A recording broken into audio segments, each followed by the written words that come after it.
Application for summons that could compel former President Jacob Zuma to appear before the Commission. My colleague Ntlantla Kgatlhane is standing by with more details on what exactly is going to happen there. Very good afternoon to you, Ntlantla. What are we expecting tomorrow? Well, good day, Zinga, yes.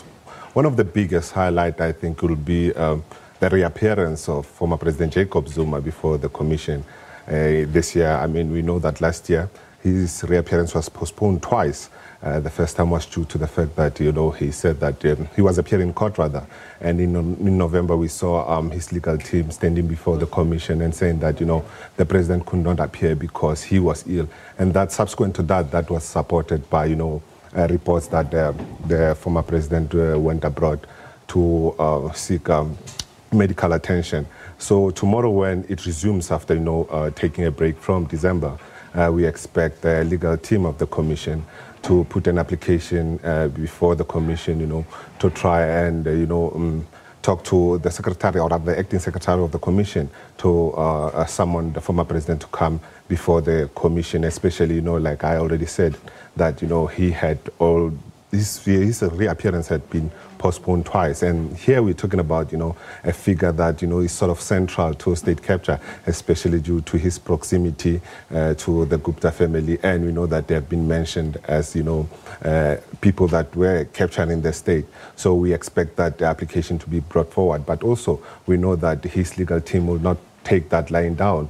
They will try by all means to oppose that because, because of the former president, I guess, and also to the fact that, in South Africans' eyes, that would seem like the former president is probably trying to, run away from appearing before the Commission.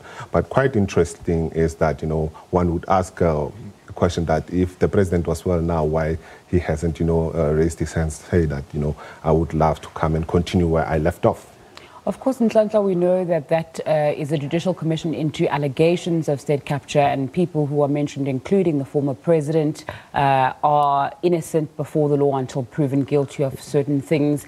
There has also been the fact that former President Jacob Zuma has appeared at the commission before. So my question would be, why does it seem, and I know you've spoken about the illness, why does it seem that there's almost an urgency about him appearing now in particular? We know that the commission is left with 2 months before it concludes its work, and also that the president is fingered as one of the central figures into state capture. And we know that also last year there were talks around the fact that, the commission, highlighted the point that it probably wanted more extension because of the time. We know that in the year 2021, they're supposed to table their final report with regards to what really transpired.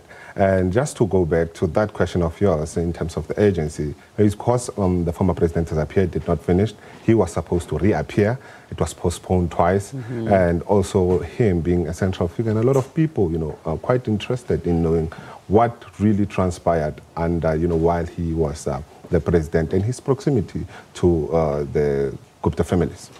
What else is set to happen when the inquiry resumes going forward this week? We know that on Wednesday, after, the application, we expect that the Commission will now deal with law enforcement agencies.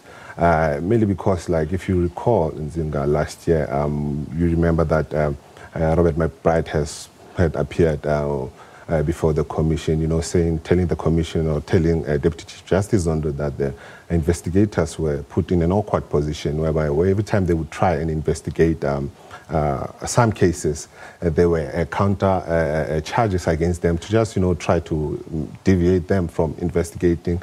We also know that Johan Boyson's former Hawks in KZN also appeared before the Commission, collaborating what Robert McBride had said. I mean, in his testimony, McBride implicated senior official like Ria Pierre and former police minister Ntlantla. So we expect that, to resume on Wednesday. Ntlantla Kgatlhane giving us a preview of the Judicial Commission of allegations into state capture that's taking place. Arabide, it's over to you.